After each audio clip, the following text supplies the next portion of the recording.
Punninadi pakkanume iyari yasamari. Hello friends! It's so good to be back after a month-long break. But did we leave you guys with the blasting season 1 finale? Didn't we? Is your mind reeling with what's next in Ponniyin Selvan? I am sure it is. We are delighted to announce that we, the Kadhatellaporom team, is gearing up for a thrilling and nail-biting Season 2. We have taken into account a lot of your comments and suggestions. I hope you all saw our Season 2's trailer. Yes, we are coming to you in an exciting new look. If you haven't checked it out yet, please do. The link is in the description below.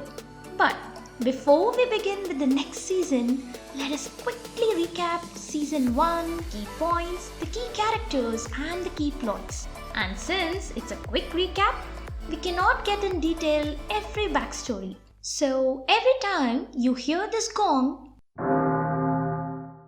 a link will appear on the screen which will take you to the relevant episodes if you wish to know more details. Now, let's get on with it, shall we?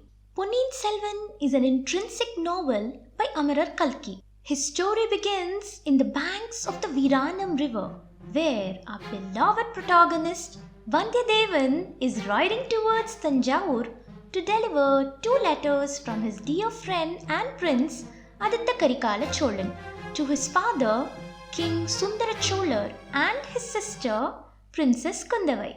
On his way in Vinnagaram temple, he meets with a Vishnu devotee called Kadiyan Nambi in the middle of a commotion. There, he also happened to see the great warrior and Chola dynasty's treasurer Periyapalvetariya, with his troops rallying behind him, carrying his beautiful young wife Nandini in a palanquin. Vandiyadevan noticed a strange exchange between Nandini and Nambi when she peeked out of the palanquin. Vandiyadevan next rides to Kadambur Sambhuvarayar's palace to meet his friend Kandamaran and to stay the night. Since Vandiyadevan was denied entry by the palace guards, our hero carved his way into the palace, quite literally. In the evening, various cultural programs were organized for the royals, the key event being the Devaralan Devarati's dance. During the dance, Devaralan became possessed and said, "Goddess Kali is furious and she demands the sacrifice of the royal blood." Everyone was shocked and left the show in silence. That night, Vandiyadevan felt restless and couldn't sleep. He saw Nambi peeking over the palace walls, and so Vandiyadevan moved closer to investigate. He witnessed the royals meet in secret to discuss the future of the Chola dynasty. Periyapalvetariya, who presided over the meeting, conspired that the next king shouldn't be Aditya Karikala, but it should be Madhurandagadeva, who was Sundara Cholar's cousin and the son of Kandaraditya Devar and Sembiyan Madevi. Everyone agreed to the plan when Madhurandagadeva joined the meeting too. The next morning, Kandamaran arranged one of his men to accompany Vandiyadevan on the boat to cross Kollidam river and to buy him a new horse. Nambi too joined them on the boat. On the way, they both tried to draw out each other's secret, but to no avail. Once they reached the other side of the river bank, Vandiyadevan brought up Nandini's shock, and Nambi revealed that she is his adopted sister and they come from a small village in the Pandya kingdom, and that he is only trying to rescue her from Periyapalvetariya. Nambi also encouraged Vandiyadevan to meet with an astrologer in Kudandai if his mind is swarming with uncertainties. Vandiyadevan said his goodbye once Kandamaran's man arrived with a horse. When Vandiyadevan reached the astrologer's house, he barged in only to see that the astrologer was busy with 2 other women. One was Princess Kundavai and another was Vanati, who is Prince Arulmozhivarma's love interest. Vandiyadevan apologized for the intrusion, but Kundavai didn't receive them well After their meeting concluded here, Vandiyadevan again saw Kundavai on the river banks playing a prank on Vanati. After the battle between Sundara Cholar and the allied forces of Pandiyas and Ceylon, Veerapandiyan went into hiding. So Vanati's dad left for Ceylon with the troop, but sadly he faced his demise. Knowing the Chola's defeat in Ceylon, Veerapandiyan came out of hiding only to meet his end at the hands of Aditya Karikalan. And when Prince Arulmozhivarmar left to Ceylon with another army, he had a short meet cute with Vanati. Knowing this, Kundavai decided to make Vanati a brave, eligible bride for her brother. She decided to unleash a fake crocodile on Vanati, but the only person who fell for the prank was Vandiyadevan. Annoyed, he quickly left the place and started riding towards Tanjore. While this was happening, back in the banks of Kollidam, after Vandiyadevan's departure, Nambi noticed that the man who bought Vandiyadevan's horse was behaving suspiciously. So Nambi hid himself and heard the man discuss with another man that the meeting is in Tirupurambiyam Pallipadai that same night. So Nambi quickly took a short route to Pallipadai and stayed in wait. Around midnight, he saw Pandya king's guard sit in a circle and plan to assassinate both Prince Aditya Karikalar and Prince Arulmozhivarmar simultaneously. After hearing their plan, Nambi narrowly escaped the men. After meeting Kundavai, Vandiyadevan started riding towards Tanjore in a daze. A few days before his destination, he saw the Pazhavettaraiyar's palanquin being carried by his men, and Vandiyadevan tricked the troop into coming to a halt. He wanted to meet Nandini and deliver Nambi's message. But Nandini, at the mention of her brother's name, quickly stopped Vandiyadevan, gave him a ring with a palm tree emblem, and instructed Vandiyadevan to come meet her in the palace. After his quick and mesmerizing meeting with the beautiful wife of Periya Pazhavettaraiyar, Vandiyadevan reached Tanjore, and since it was already late in the evening, Vandiyadevan decided to stay the night somewhere. He was welcomed to stay at his place overnight by a very kind young man called Sendanamudan, who sold flower garlands. His stay was beyond pleasant due to both Sendanamudan and his deaf and mute mother's hospitality. In the morning, he entered the palace without much hassle using the ring given by Nandini.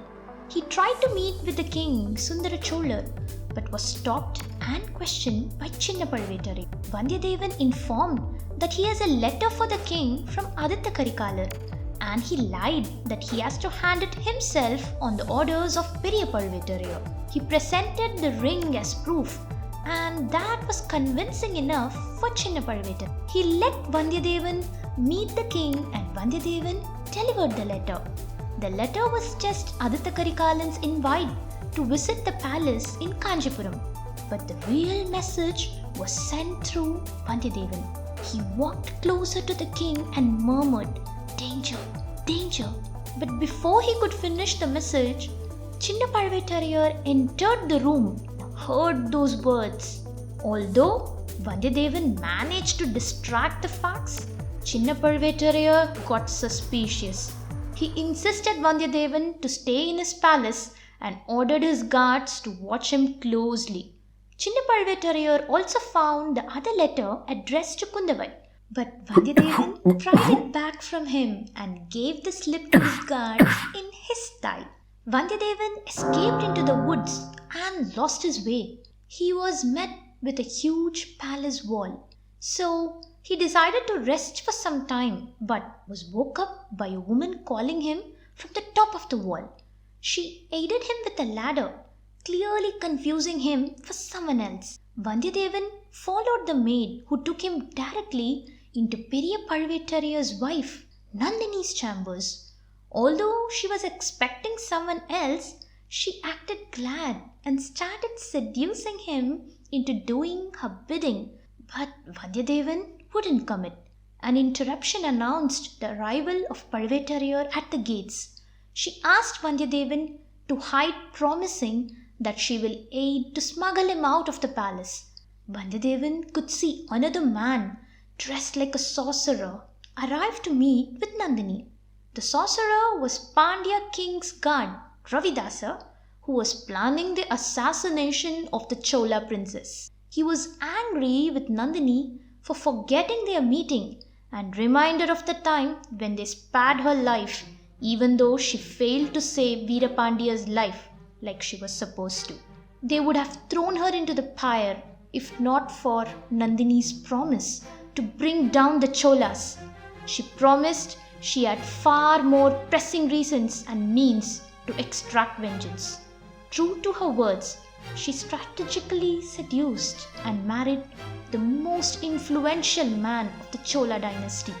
She kindled the desire for power in Madhurandagadeva and also has steadily supplied Ravidasa with money and inside information to assassinate both the princes. Convinced that the plan is on course, Ravidasa left Nandini. She asked Ravidasa to take Vandiyadevan to safety, but he was already gone. Meanwhile, Periya Palvetariya was furious with his brother, knowing that one of the Aditya Karikala's man has infiltrated the palace, delivered his message to the king and is in the wind.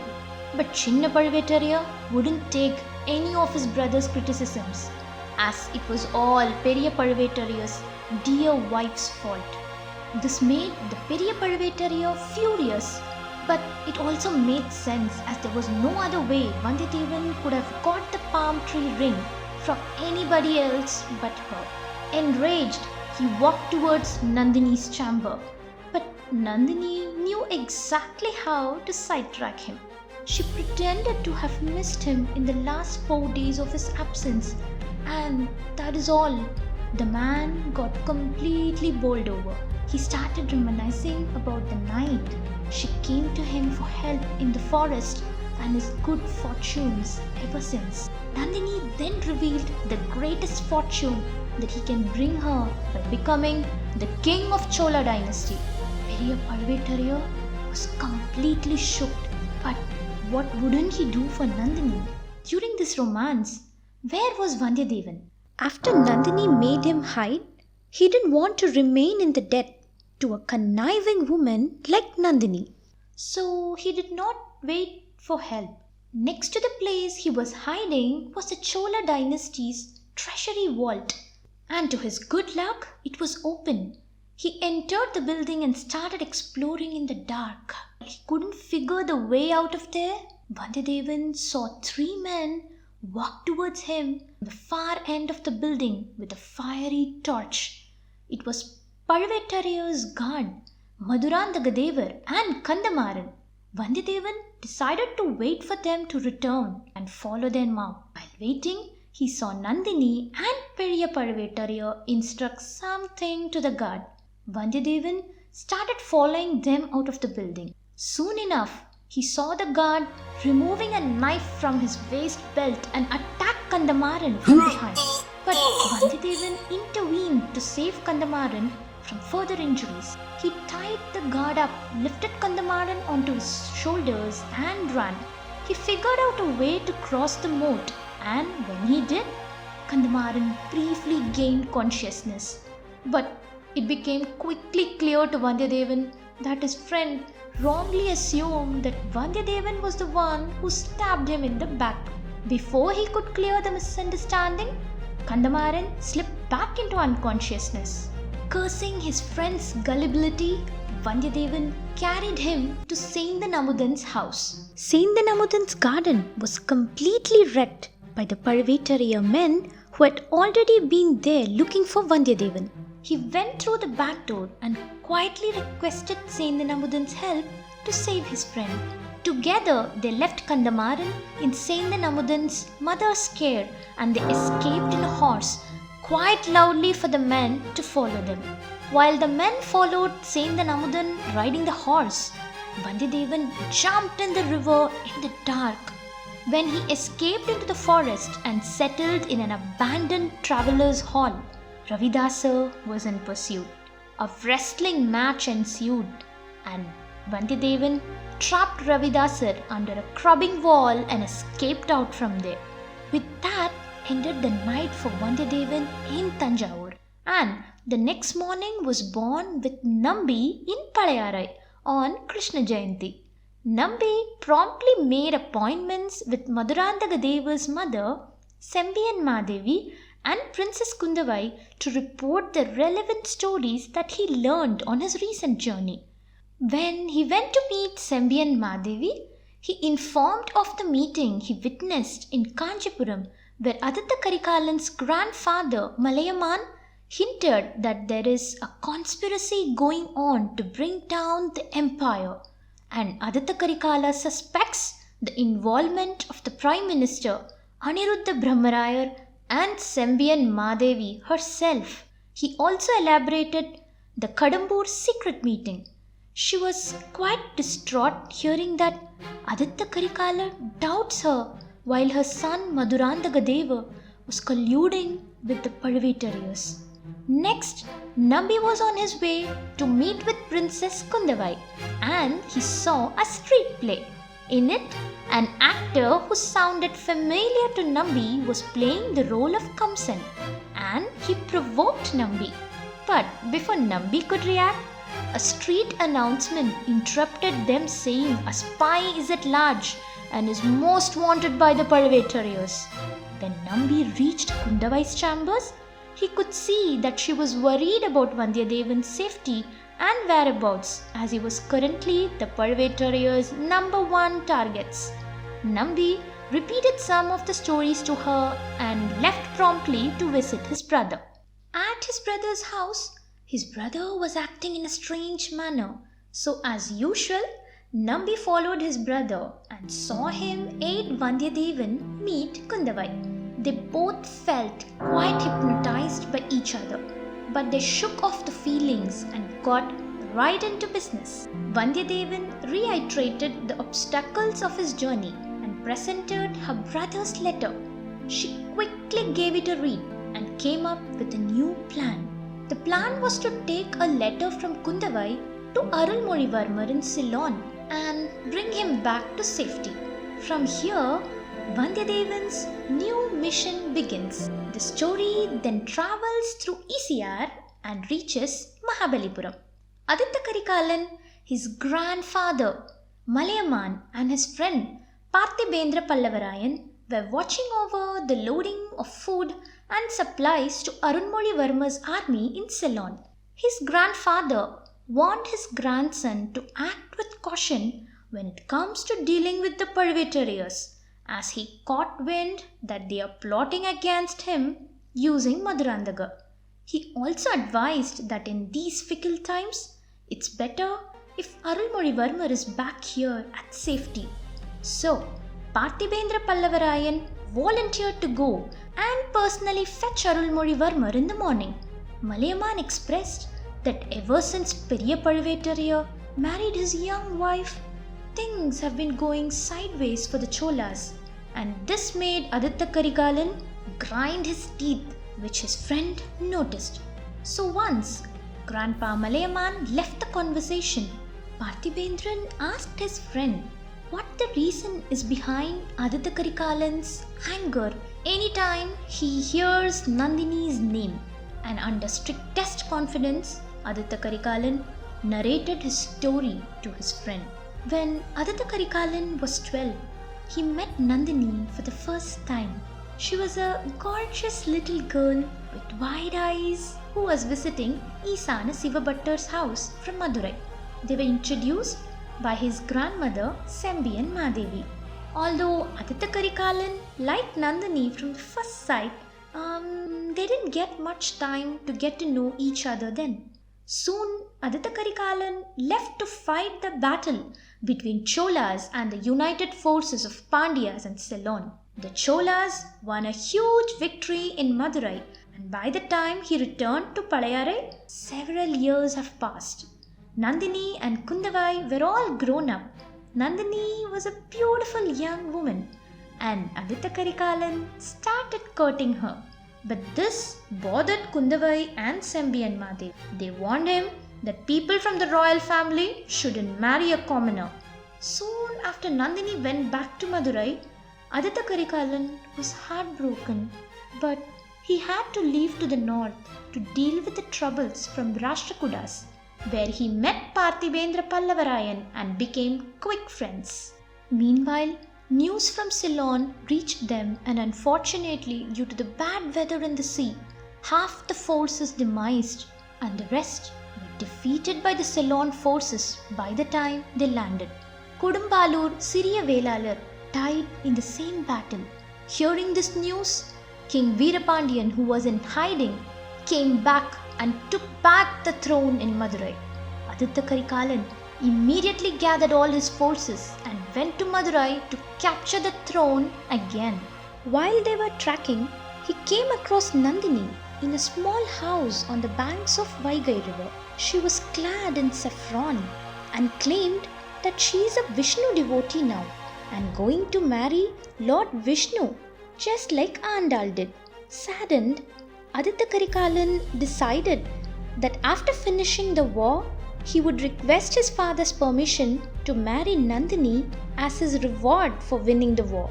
In meanwhile, she requested not to disturb her house. So he warned his troops to not enter the house.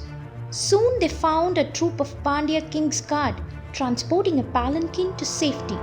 So Aditya Karikalan troops followed them and fought them valiantly, only to find the palanquin empty.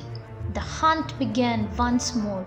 This time, in the banks of the river, Aditya Karikalan found some horse tracks and blood marks. He started tracking them and it led straight to Nandini's house. He feared the worst but still pursued, only to see through the window Nandini tenderly attending to a wounded Veerapandiyan. Aditya Karikalan kicked the door open. Nandini came running, fell on his feet and begged to spare Veerapandiyan's life. When Aditya Karikalan demanded what is her relationship to Veerapandiyan, she said that he has promised to marry her. Furious, Aditya Karikalan sliced Veerapandiyan's head off and walked out with his head. When he turned to see Nandini, she was once again the wide-eyed girl he saw in Palayarai, but there was no warmth in her eyes. After leaving the place, her cold expression haunted him. So he decided to return and apologize to her. But her house was burning, and an elderly couple who were Nandini's parents were crying that the Pandya king's guard took their daughter to burn her in the pyre. Nandini was gone from his life for good, and Aditya Karikalan felt his life drained out of him. They returned back to Kanjipuram to expand the territory in the north, when the news of the Periya Palvetariya's marriage to a young maid reached them. Soon after, Aditya Karikalan was summoned to the palace in a hurry to be crowned. He was loved and praised by all. So Aditya Karikalan gladly accepted the honor. After the ceremony, he was asked to visit the ladies' quarters to receive their blessing, and Aditya Karikalan went. He was shocked to see Nandini there. Only then did he learn from Kundavai that Periya Palvetariya's new young wife was none other than Nandini. Aditya Karikalan's world turned dark in an instant. What kind of a sick joke is this? Few days later, he was summoned alone by the Pazhavur princess, and Aditya Karikalan accepted more out of curiosity and the questions that were haunting him. Why did she marry the old man? What's her plan? Is she the reason her father fell sick? But the minute he saw Nandini, he forgot all his questions and begged her to elope with him to some faraway country. Nandini laughed and asked if he is expecting her to give up all these riches and live life doing menial jobs. She also warned that she wouldn't stop till she becomes the queen of the Chola kingdom. She scornfully added that she will give him a chance if he is ready to overthrow his father, lock his family in the jail, kill the Palvetariyas and become king, and make her the queen. Aditya Karikalan, who has never seen this venom in Nandini before, felt electrocuted. He left the place in shock and never returned even to visit his sick father. Hearing this, Partibendra Pallavarayan swore to end her life right now, but Aditya Karikalan warned that it would only invite his wrath. If there was ever a person to kill Nandini, it would be him, cause once she's dead, he will be too. Such was his obsession towards her. With that ends Aditya Karikalan's flashback and season 1. There is one very important message we wanted to tell the viewers. Is Ponniyin Selvan a real story? No. It is a fact-based fiction novel. Yes, there was once a king called Sundara Chola who had 2 sons and a daughter, and there was Veerapandiyar and most of the characters in the story. And Kalki has smartly weaved a web of very intricate story based on real people and real events. But it is a novel. As in any novel, in order to make the story interesting, he has painted one side as the good and other side as the evil. Say, for example, Ravidasar is the key villain of the story. But if you reverse the story and watch it from the Pandiyas' point of view, he is the hero who as a single man is fighting to bring down an entire kingdom in order to avenge his king. So enjoy the story as just that, a story, and not a history. See you soon folks in season 2. Stay tuned to Kadhatellaporom channel. Bye bye.